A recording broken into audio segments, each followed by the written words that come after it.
Hello everyone, आप सभी लोगों का स्वागत है मेरे YouTube channel let's grow technical में। तो चलिए स्टार्ट करते हैं आज की इस वीडियो को। तो आज का मेरा क्वेश्चन है what is characteristics of computer. तो आज कंप्यूटर की विशेषताओं के बारे में आपको बताया जाएगा। तो यहाँ पे देखिए पहले नंबर पे लिखा गया स्पीड यानी तेज गति। यानी कंप्यूटर हमारा जो होता है इतने तेज गति से कार्य करता है कि प्रति सेकंड में लाखों निर्देशों को प्रोसेस कर सकता है। यानी कंप्यूटर को कोई भी निर्देश दिया जाता है तो वह कुछ ही सेकंड में यानी प्रति सेकंड की स्पीड से जो है हमको तुरंत रिजल्ट प्रोवाइड कर देता है। जैसे एग्जाम्पल के तौर पे समझा जाए, अगर हमने कहा कंप्यूटर से कि 2+2 इज इक्वल टू कितना होगा तो तुरंत मुझे रिजल्ट मिल जाता है कि 4। अगर हमने कहा कि 22 × 22 इक्वल्स टू कितना होगा, तुरंत हमको रिजल्ट मिल जाएगा। अगर हमने कहा कि 215 267 इंटू कितना होगा तो तुरंत मुझे रिजल्ट मिल जाएगा। लेकिन अगर हम लोगों से बोला जाए कि 2 × 2 कितना होता है तो तुरंत बता दिए कि हाँ 4 होता है। लेकिन अगर हम लोगों से बोल दिया जाए 250 इंटू 215 इज इक्वल टू कितना होगा तो थोड़ी सी समस्याएं होंगी। यानी थोड़ा सा मुझे क्या करना पड़ेगा, टाइम वेस्ट करना पड़ेगा। लेकिन कंप्यूटर की ऐसी कोई दिक्कत नहीं होती है, वो बहुत ही तेजी के साथ कार्य करता है। दूसरा चीज़ क्या होता है, कंप्यूटर की जो स्पीड होती है उसको मेगाहर्ट्ज़ और गीगाहर्ट्ज़ में जो है मेज़र किया जाता है। दूसरे नंबर पे देख रहे हैं क्या है, एक्यूरेसी है। एक्यूरेसी का मतलब क्या होती है, शुद्धता होता है, सटीकता होता है। यानी हमारा कंप्यूटर जो भी कार्य करता है बहुत ही शुद्धता के साथ करता है। उसके कार्य में किसी भी प्रकार की गड़बड़ी यानी कोई भी गलती नहीं हो सकती है। यूज़र के द्वारा जो भी कंप्यूटर को निर्देश मिलेंगे उस प्रॉब्लम का मतलब यूज़र के द्वारा जो निर्देश कंप्यूटर को दिए गए हैं उसका सॉल्यूशन एकदम सही जो है मिल जाएगा। तो ये आपकी क्या होती है, कंप्यूटर की एक्यूरेसी होती है। यूज़र के द्वारा कोई भी गड़बड़ी हो सकती है। अगर यूज़र को करना कुछ और है और टाइप कुछ और कर दिया, लेकिन रिजल्ट आपको कंप्यूटर उसी के आधार पे देगा जो उसको इंस्ट्रक्शन मिला हुआ है।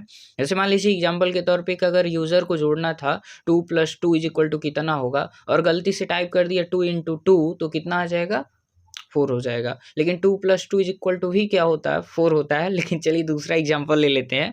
अगर हमने कहा कि 4 × 2 कितना होगा तो आपको पता है 8 होगा। लेकिन अगर कह दिया जाए 4+2 कितना होगा तो 6 होगा। यानी यूज़र के द्वारा जो भी कंप्यूटर को निर्देश दिए जाएंगे तो वही रिजल्ट मिलेगा जो कंप्यूटर को निर्देश मिला है। क्लियर है। तो ये होती है कंप्यूटर की एक्यूरेसी। तीसरे नंबर पे देख रहे हैं डिलीजेंस होता है। डिलीजेंस का मतलब क्या होता है, लगन, परिश्रमी, मेहनती। हमारा कंप्यूटर जो होता है 24 घंटा लगातार कार्य कर सकता है बिना रुके बिना थके, जब तक उसमें किसी भी प्रकार का हार्डवेयर और सॉफ्टवेयर से रिलेटेड प्रॉब्लम ना आ जाए तब तक वो लगातार कार्य करता चला जाएगा, वो कभी रुक ही नहीं सकता। लेकिन हम लोगों का क्या है, अगर हम लोग काम करेंगे तो 1 घंटा काम किए, 2 घंटा काम किए, लेकिन कुछ देर बाद क्या हो जाएंगे, थक जाएंगे। लेकिन हमारा कंप्यूटर सिस्टम जो होता कभी थकता नहीं है, लगातार उस कार्य को करता रहेगा, लगातार उस कार्य को करता रहेगा जब तक कि उसकी बैटरी बैकअप हो, जब तक कि उसमें हार्डवेयर या सॉफ्टवेयर से रिलेटेड कोई प्रॉब्लम ना आ जाए। यानी इस तरह की कोई भी इशू आती है अगर हार्डवेयर से रिलेटेड या सॉफ्टवेयर से रिलेटेड, और हो सकता है बैटरी बैकअप से रिलेटेड कोई इशू आ रही हैं, तो वह कंप्यूटर की इशू नहीं मानी जाती, वो यूज़र की इशू मानी जाती है। क्योंकि अगर यूज़र उस चीज़ को सही तरीके से मेंटेन करके रखेगा तो कंप्यूटर जो है हमारा लगातार कार्य करता रहेगा, वो बिना रुके। क्योंकि हमारा कंप्यूटर क्या होता है, बहुत ही लगन के साथ कार्य करता है। चौथे नंबर पे देखेंगे वर्सेटिलिटी। तो इसका मतलब क्या होता है, बहुमुखी होता है, बहुउद्देशीय होता है। यानी हमारा कंप्यूटर का यूज़ जो होता है बहुत से क्षेत्र में किया जा सकता है, इसलिए क्या कहते हैं, इसे बहुउद्देशीय कहते हैं। यानी कई प्रकार के कंप्यूटर पे कार्य जो हैं किए जा सकते हैं, वो भी सही तरीके से किए जा सकते हैं, किसी भी प्रकार की गड़बड़ी होने की संभावनाएं जो हैं नहीं होती हैं। लाइक्स जैसे मान लीजिए एजुकेशन के क्षेत्र में कर सकते हैं, हॉस्पिटल में कर सकते हैं, डाटा एंट्री के काम में कर सकते हैं, डिजाइनिंग के लिए कार्य कर सकते हैं। मतलब जो भी आपका कार्य हो उसके लिए कंप्यूटर का यूज किया जा सकता है।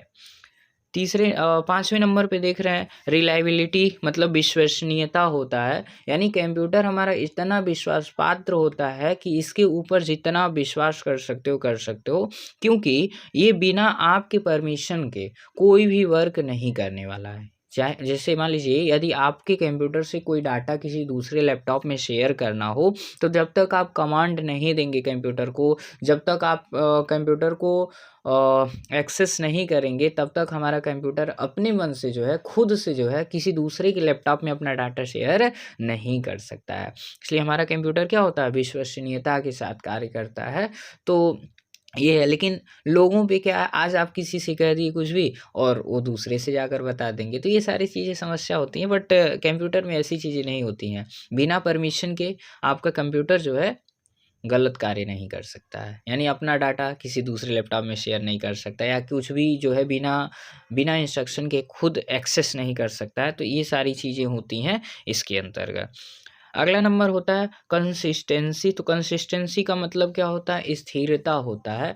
यानी कंप्यूटर जो होता है इसके अंतर्गत इतना कंसिस्टेंसी होती है, इतना स्थिरता के साथ कार्य करता है कि जो भी कार्य करेगा सिस्टमेटिक रूप से करेगा, रूल्स रेगुलेशंस के अनुसार कार्य करेगा। ये नहीं कि हम लोगों की तरह कभी कुछ और कार्य कर रहे हैं फिर कुछ और कार्य करने लगे, ऐसा कुछ नहीं होता है। ये लगातार उस कार्य को करता है, इसकी कंसिस्टेंसी जो होती है हमेशा बनी रहती है, ये होता है। अगला नंबर क्या होता है, स्टोरेज कैपेसिटी यानी भंडार क्षमता। यानी कंप्यूटर के अंतर्गत डाटा स्टोर करने की इतनी अधिक क्षमता होती है कि कई लाख डाटा को जो है ये मतलब फ्यूचर के लिए स्टोर करके रख लेता है, ताकि भविष्य में कभी भी उसका यूज किया जा सके। जैसे मान लीजिए हमारे पास नोटपैड है, वर्डपैड है, या कोई भी एप्लीकेशन है, यदि हमने कोई कंटेंट उसमें राइट कर दिया, हज़ारों वर्ड, लाखों वर्ड टाइप कर दिए, तो उसको मात्र 2 से 4 MB, 5 से 10 MB में जो है उस चीज़ को स्टोर कर लेता है। तो ये था क्या, हमारा कंप्यूटर की स्टोरेज कैपेसिटी थी। तो हमारा कंप्यूटर सिस्टम जो होता है बहुत ही अधिक डाटा को स्टोर करके रख सकता है, और इसकी मेमोरी लेवल जो होती है बहुत ही अपर लेवल की होती है। तो ये था आज का हमारा वीडियो।